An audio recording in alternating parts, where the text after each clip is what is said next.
नमस्कार. महाराष्ट्राच्या माझ्या सर्व जनता जनार्दनाला माझा अतिशय सादर नमस्कार. सुरुवातीलाच मी अत्यंत कष्टाने सर्व काम करत असणाऱ्या माझ्या डॉक्टर्स बांधव, मेडिकल मध्ये सर्व काम करत असणारे मेडिकल वर्कर्स, पोलीस कर्मचारी आणि खऱ्या अर्थाने असा एक क्षेत्र नाही म्हणता येणार, सर्व क्षेत्रातील जे जे म्हणून लोक काम करतायत ते सर्व प्रत्यक्ष अप्रत्यक्ष काम करत असणाऱ्या या माझ्या सगळ्याच कोविड योद्धांना मी मनापासून आभार मानतो आणि त्यांचं खऱ्या अर्थाने मनापासून अभिनंदनही करतो.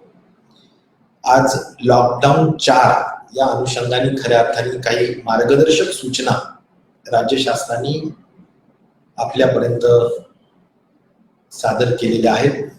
त्याचं अगदी थोडक्यामध्ये माहिती मी एवढंच सांगेन की हे नक्कीच आहे की महानगरपालिका मुंबई असेल, MMR रिजन असेल पूर्ण, मग त्या ठाणे आणि सर्व परिसरातील आलेल्या सर्व महानगरपालिका असतील, पुणे महानगरपालिका असेल, औरंगाबाद आणि मालेगाव ह्या काही महानगरपालिका ज्या काही असतील, नागपूर वगैरे, ह्या सगळ्या रेड झोन मध्ये महानगरपालिका आहेत. आणि या महानगरपालिकेच्या व्यतिरिक्त जे काही जिल्हे आहेत ते नॉन रेड झोन अशा पद्धतीने विगतवारी आपण करण्यात आलेली आहे. मग या नॉन रेड झोन मध्ये आता ग्रीन आणि ऑरेंज हे दोन्ही अंतर्भूत आहेत. या दोन्ही अंतर्भूत असलेल्या भागामध्ये काय चालू राहील, काय बंद राहील, रेड मध्ये काय चालू राहील हे अगदी थोडक्यात सांगायचं म्हणजे रेड मध्ये आपण जे काही आज सध्याची परिस्थिती आहे ती जशीच्या तशी मेंटेन करण्याचं काम आपण रेड झोन्स मध्ये केलेलं आहे. त्याचं कारण असं आहे की आज रेड झोन्स मध्ये कंटेनमेंट एरियाज, कंटेनमेंट झोन्स खूप मोठ्या पद्धतीने आहेत, नंबर्स वाढत आहेत आणि त्यामुळे जे काही महत्वाचे विषय आहेत ते तर सर्व ठिकाणीच बंद आहेत. जसं पब्लिक एअर फ्लाइट्स असतील, रेल्वेज असतील, इंटर डिस्ट्रिक्ट जर का काही बसेस असतील त्या सुद्धा तूर्त बंदच आहेत. आणि त्यामुळे रेड झोन्स मध्ये फक्त काय बदल असेल तर तुम्ही रेस्टॉरंट्स मधून टेक होम फूड घेऊन जाऊ शकता. एक जरूर आहे की या सगळ्या परिस्थितीमध्ये ऑरेंज झोन मध्ये आणि रेड झोन मध्ये इंडस्ट्रीज ह्या सर्व दूर खऱ्या अर्थाने म्हणजे ऑरेंज झोन मध्ये आणि ग्रीन झोन मध्ये पूर्णतः ओपन केलेले आहे. इंडस्ट्रीज सुरू झाल्या पाहिजे. त्याचबरोबर नॉन रेड झोनच्या अनुषंगाने मला एक सांगायचं की बऱ्यापैकी सगळ्या गोष्टींना आता ढील देण्याचं काम त्या ठिकाणी करण्यात आलेलं आहे. उदाहरण दाखल आता जिल्ह्यांच्या अंतर्गत बसेस सुरू व्हायला हरकत नाही, बाहेर नाही, जिल्ह्यातून बाहेर जिल्ह्यात जाणार नाही, जिल्ह्यातल्या जिल्ह्यात बसेस सुरू व्हायला. सिटी मध्ये सुद्धा ऑरेंज ग्रीन सिटी म्हणजे नॉन रेड झोन मध्ये आपल्याला मोठ्या पद्धतीनं जे काही 2 व्हीलर्स असतील, 3 व्हीलर्स असतील, 4 व्हीलर्स असतील त्यामध्ये सोशल डिस्टन्सिंग मेंटेन करूनच, म्हणजे 4 व्हीलर मध्ये जास्तीत जास्त 2 लोक, ड्रायव्हर वेगळा 3, 2 व्हीलर मध्ये फक्त एकटाच, अशा पद्धतीनं तुम्हाला तुमच्या महत्वाच्या काही कामांसाठी जाता येऊ शकेल सकाळपासून संध्याकाळपर्यंत. संध्याकाळी 7 ते सकाळी 7 वाजेपर्यंत मात्र 5 वाजेपर्यंत मात्र बंद राहील. आणि त्यामुळं या सगळ्या माध्यमातून दुकानं उघडतील परंतु त्यालाही टायमिंग राहील. सर्व दुकानांना उघडायला संधी दिलेली आहे. रेस्टॉरंट्स उघडे राहतील. त्याचबरोबर बरीचशी जी काही महत्वाच्या बाबी आहेत मला सांगितलं पाहिजे की साधारणपणे तुमचे जे काही ऑफिसेस आहेत, पब्लिक ऑफिसेस आहेत किंवा वर्क प्लेसेस आहेत त्या सुद्धा निश्चित प्रकारे आपल्याला नॉन रेड झोन मध्ये आपल्याला त्या ठिकाणी काम करता येऊ शकेल. परंतु या ठिकाणी मला आपल्याला सांगितलं पाहिजे की साधारणपणे तुमचे जे हे आहेत स्टेडियम आणि खेळाचे मैदान तिथे सुद्धा व्यक्तिगत तुम्हाला जाऊन काम करता येते, व्यायाम करता येईल. परंतु गर्दी करता येणार नाही. पब्लिक गॅदरिंग्स आणि ह्या तर बंदच आहे, धार्मिक स्थळं बंदच राहतील, त्या नॉन रेड झोन मध्ये सुद्धा बंद राहतील. आणि त्यामुळे काही गोष्टी आपल्याला लक्षात ठेवाव्याच लागतील की आपल्याला काय करायचं आणि काय नाही. म्हणून यासाठी थोडक्यात ह्या सगळ्या गोष्टी सांगण्याचा प्रयत्न जरूर केलेला आहे. परंतु हे सगळं करत असताना काही आमच्या आरोग्य विभागाचे जे महत्वाचे पक्के धोरण आहे ते पाळावे लागतील. कारण आता जसं म्हणतो आपण की कोविड बरोबर आपल्याला राहायचंय, तर त्याला कोविड बरोबर राहत असताना हे नक्कीच आहे की आपल्याला सोशल डिस्टन्सिंग महत्वाचं पाळावं लागेल. मास्क घालूनच वर्क प्लेस मध्ये आणि पब्लिक प्लेस मध्ये जावं लागेल. हँड जसं आपण म्हणतो की वारंवार हात स्वच्छ धुतले पाहिजे. रेस्पिरेटरी एटिकेट ज्याला म्हणतो आपण ते आपण पाळलं पाहिजे. आणि अलीकडच्या काळात पब्लिक प्लेसेस आणि वर्क प्लेसेस मध्ये सुद्धा महत्वाचं म्हणजे थर्मल स्कॅनिंगचा विषय असेल तो आता आपण ठेवला पाहिजे. सॅनिटायझर सातत्याने पब्लिक प्लेसेस मध्ये आणि वर्क प्लेसेस मध्ये वापरले पाहिजे. या काही महत्वाच्या गाईडलाईन सुद्धा सार्वजनिक आरोग्य विभागाच्या वतीनं त्या ठिकाणी देण्यात आलेल्या आहे. आणि त्यामुळे मला असं वाटतं की लग्न कार्य असतील, कुणाचा मृत्यू झालेला आहे आणि त्यांचं अंत्यसंस्काराचे विषय असतील, या ठिकाणी सुद्धा जास्तीत जास्त 50 लोकांच्या वर राहू नये ही सुद्धा त्यामधली एक महत्वाची अट आपण घातलेली आहे. ह्या सर्व गोष्टी मित्रांनो आपल्या सगळ्यांच्या हिताच्या जपवणुकीसाठीच आहे, एवढंच मी नम्रपणे आपल्या सर्वांना या ठिकाणी सांगू इच्छितो. त्यामुळे ह्या काही आज राज्य शासनाने ज्या केंद्र शासनाचा जो लॉकडाऊन 4 आहे त्याला अनुषंगून काही गाईडलाईन काढलेली आहे रेड झोनच्या संदर्भात आणि नॉन रेड झोनच्या संदर्भात, ती आपल्या समोर थोडक्यामध्ये सांगण्याचा मी प्रयत्न केलेला आहे. आजच्या निमित्ताने जो आकडा सांगितला दरवेळेस जो आपण सांगतो, तो आजचा जो आकडा आहे तो 2100 आपल्यामध्ये आज वाढ झालेली आहे. त्यामुळे एकूण महाराष्ट्राचा आकडा हा 37,158 झालेला आहे. सर्वात महत्वाची जमेची बाजू मला ही सांगितली पाहिजे की आतापर्यंतच्या डिस्चार्ज जे आहे सर्वात जास्त डिस्चार्ज आज मला दिसत आहेत 1202 हे आज डिस्चार्ज झालेली लोक आहेत.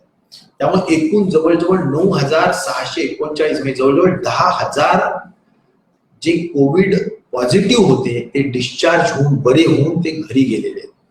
त्यामुळे यामध्ये एक लक्षात घेतलं पाहिजे की साधारणपणे 80% एसिम्प्टमॅटिक लोक आहेत, 10 ते 15% साधारणपणे माइल्ड आणि मॉडरेट पद्धतीची लक्षणे असलेले लोक आणि 3% 3.2% मृत्यू दर आहे.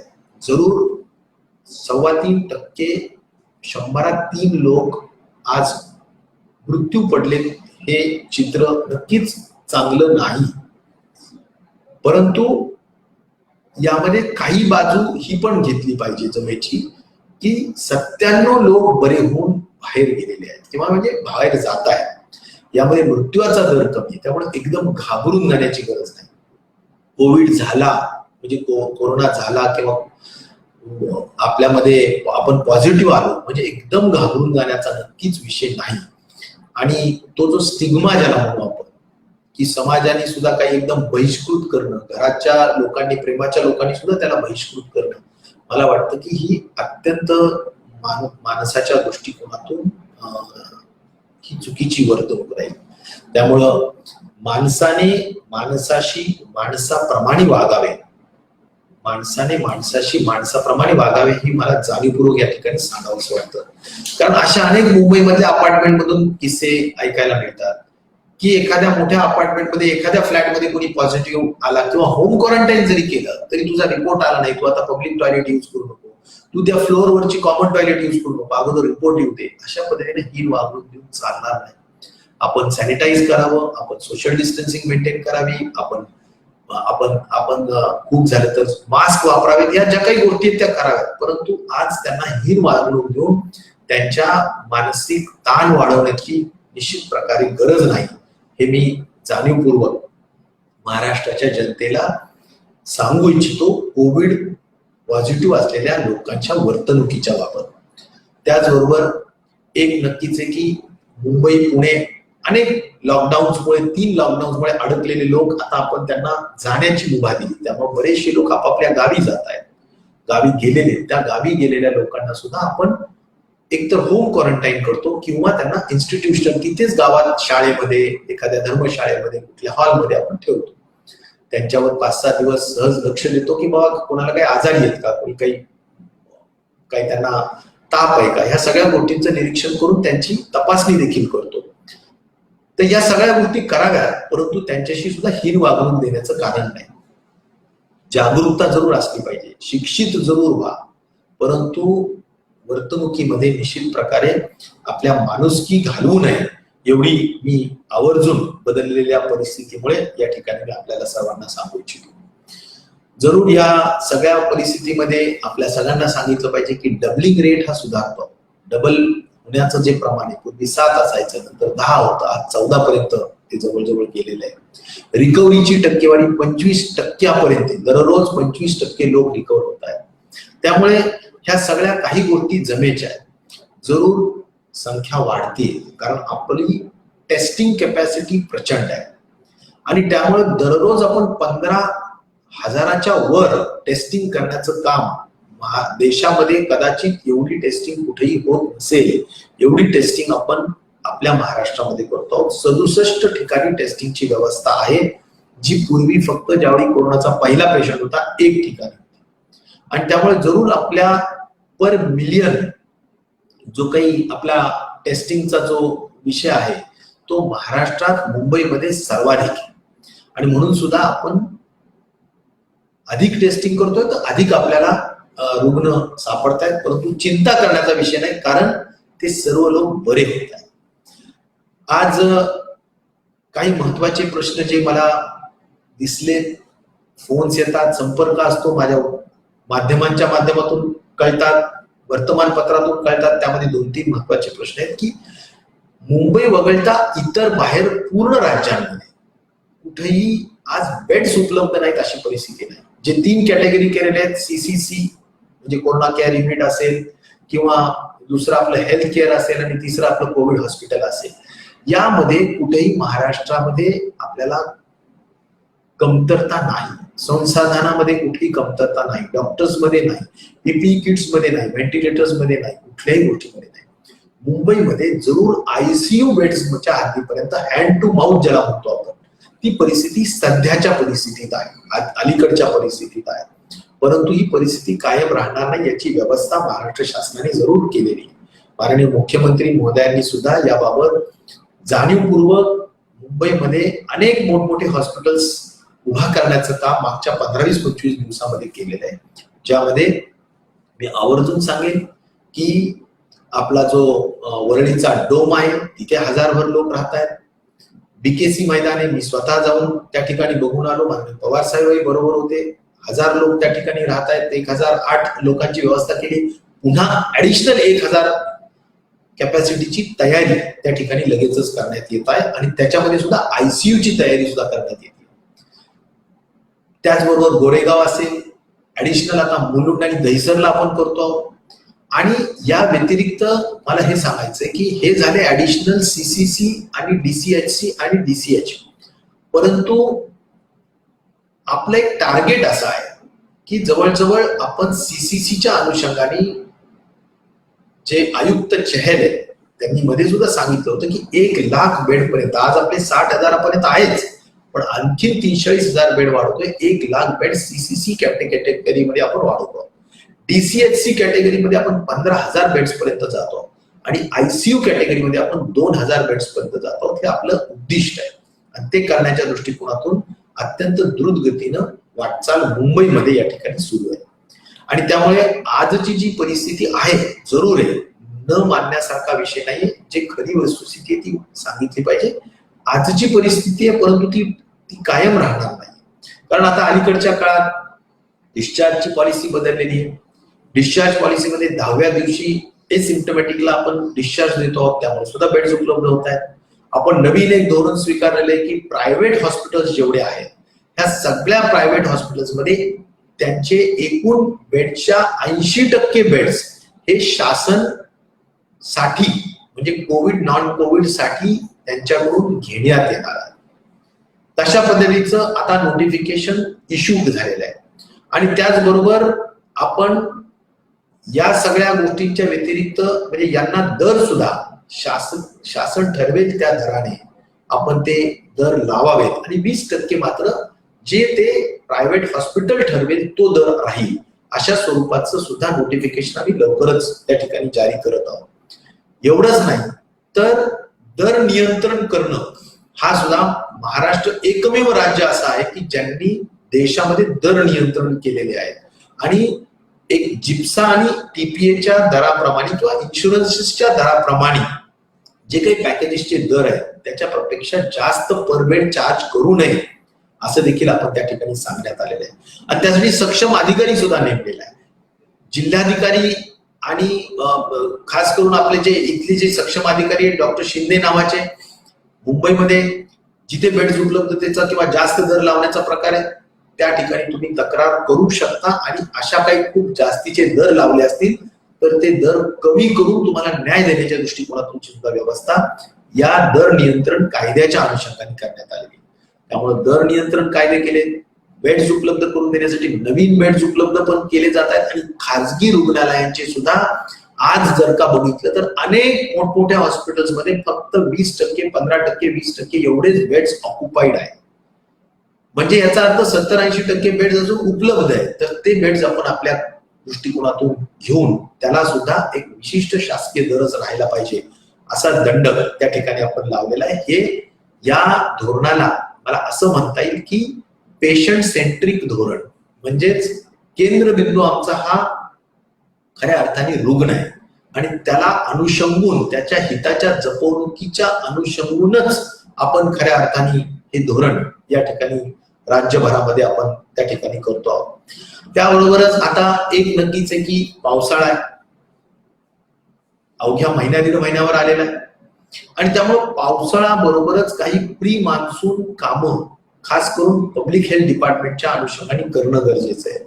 ती सुद्धा गोष्टी आता आपण करतो आहोत. जसं आता मलेरिया असेल, डेंग्यू असेल त्या संदर्भाने जी काही उपाययोजना ऍडव्हान्स मध्ये करायच्या असतात त्या करण्याचं काम आता द्रुतगतीनं सुरू आहे. काही आजार निर्माण होतील त्यासाठी सुद्धा काही आवर्जून बेड्स उपलब्ध पाहिजेत.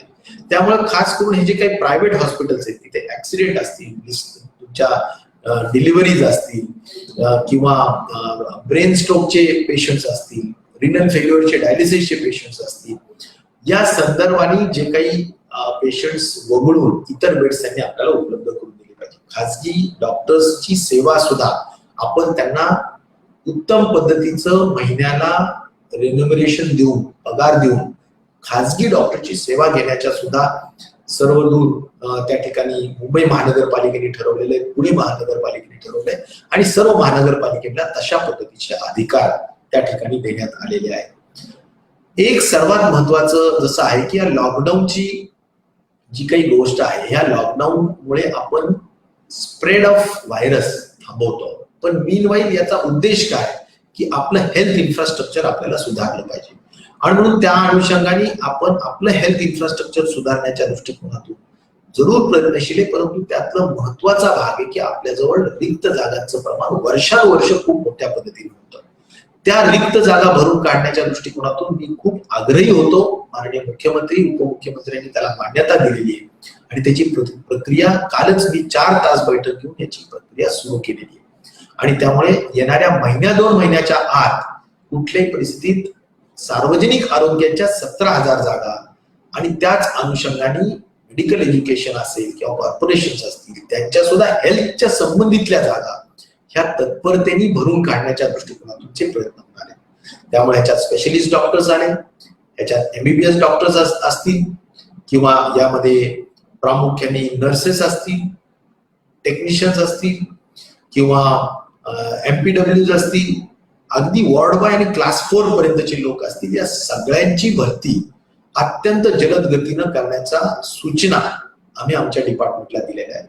मग काही इंटरव्ह्यू जर क्रमप्राप्त घेणं तर मग ते आधुनिक तंत्रज्ञानाचा उपयोग करून का होत नाही, परंतु त्यांचे इंटरव्ह्यूज कसे घ्यायचे, जास्त कमिट्याज करून का होत नाही, लवकर कसे इंटरव्ह्यू घ्यायचे, पण जागा वेळेत भरल्या पाहिजे.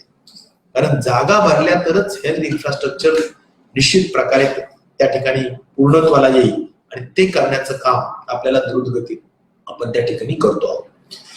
मला खास करून सांगितलं पाहिजे की आपल्या या सगळ्या गोष्टींच्या दृष्टिकोनातून आपण खासगी डॉक्टर्स आणि सरकार याच्यामधलं समन्वय साधणं आवश्यक आहे. आणि म्हणून बऱ्याचदा अलीकडे वारंवार आम्ही विनंती करतो आहोत की खासगी डॉक्टर्सनी जिल्ह्यामध्ये, आता आपण सगळं ओपन केलेलं आहे, मार्केट ओपन केलंय नॉन रेड झोन मध्ये, आणि त्यामुळे आता या सगळ्या नॉन रेड झोन मध्ये खासगी डॉक्टर्सच्या प्रॅक्टिसेस सुद्धा सुरू झाल्या पाहिजे. आणि त्याचा समन्वय करण्यासाठी राज्य स्तरावर चीफ सेक्रेटरीच्या अध्यक्षतेखाली समन्वय समिती केली आहे आणि जिल्ह्यामध्ये आपण जिल्हाधिकाऱ्यांच्या अध्यक्षतेखाली समन्वय समिती केलेली आहे. IMA अध्यक्ष, IMA पदाधिकारी आणि मेंबर्स असे ते सगळ्या दृष्टिकोनातून असतील. परंतु पावसाळा तोंडावर लक्षात घेता आणि अति महत्वाच्या इमर्जन्सी आरोग्याच्या नॉन कोविड सेवा लक्षात घेता खासगी हॉस्पिटल चालू राहिलाच पाहिजे. आज मी जबाबदारीनं काही एक यशोगाथा सांगेल की जिथे खास करून खासगी हॉस्पिटल चालू नसल्यामुळे इतर अनेक जिल्ह्यांमध्ये फिरतोय, परंतु मालेगावमध्ये खासगी हॉस्पिटल चालू नसल्यामुळे अनेकांचा म्हणजे मृत्यूदर वाढला होता. आम्ही सर्व 150 खासगी हॉस्पिटल चालू करण्यासाठी कलेक्टर आणि पोलीस विभागाने सर्वांनी प्रयत्न केले. आज ते चालू झालेले, ओपीडीज चालू झाल्या, आयपीडीज काही मोठ्या प्रमाणात चालू झाल्या. तिथे मोठ्या पद्धतीने आपण नवीन तंत्रज्ञान म्हणजे टेलिमेडिसिन असेल, टेलिरेडिओलॉजी असेल ते चालू केले. फिवर क्लिनिक चालू केल्या, 11 अँब्युलन्सेस सुरू केल्या ज्यामध्ये डॉक्टर्स दिलेले आहेत लोकलचे आणि ते घरोघर जाऊन तपासणी करतायत. त्यामुळे तिथला मृत्यूदर आता अलीकडच्या मागच्या आठवड्यात मृत्यू नाहीये, तिथे संख्या अक्षरशः 10 आणि 12 वर वाढतीये. त्यामुळे फक्त म्हणजे जो पूर्वी 100 वाढणारी संख्या आज 10-15 वर आली, म्हणजे तिथला कर्व आता फ्लॅटन होत चाललेला आहे. आणि म्हणून आपल्याला काही योग्य पद्धतीच्या उपाय जर केल्या तर मोठ्या पद्धतीनं त्या ठिकाणी आज तिथे भिण्याचं काही कारण नाही. भयभीत लोक होते, त्यांना आम्ही विश्वास दिलाय, डॉक्टर्सला जाऊन आत्मविश्वास त्यांचाही वाढवलाय, PPE किट्स दिलेले, डिस्चार्ज आज मोठ्या संख्येने तिथे झालेले आणि त्यामुळे तिथल्या हॉस्पिटल्समध्ये आज मोठ्या पद्धतीनं बेड्स उपलब्ध आहे. हे सहज म्हणून मी या निमित्ताने एक मोठा स्लम आहे की 19,000 पर स्क्वेअर किलोमीटर एवढी घनता लोकसंख्येची असलेलं जर कुठलं शहर असेल तर ते मालेगाव आहे. आणि त्या ठिकाणी जर आपल्याला अशा पद्धतीचं यश मिळत असेल तर हे यश आपल्याला सर्व दृष्टिकोनातून मिळवायचं आहे. आज प्रामुख्याने मी एवढंच सांगेल की जरूर मुंबई पुण्यामध्ये जिथं बाधित झालेल्यांची संख्या रेड झोन खूप मोठं आहे, ते गावागावात जात असल्यामुळे जिल्ह्यामध्ये थोडीफार संख्या वाढेल, परंतु ते सुद्धा कंटेनमेंट स्ट्रॅटेजीच्या प्रोटोकॉल प्रमाणे जिल्हाधिकारी आणि तिथले सगळे मेडिकल ऑफिसर्सच्या माध्यमातून आपल्याला ते कंटेन करायचंय, तो व्हायरस स्प्रेड होण्यापासून कंटेन करायचा आहे, थांबवायचा आहे. आणि त्यासाठी आपल्या सगळ्यांच्या सहकार्याची, सहभागाची खूप मोठी गरज आहे.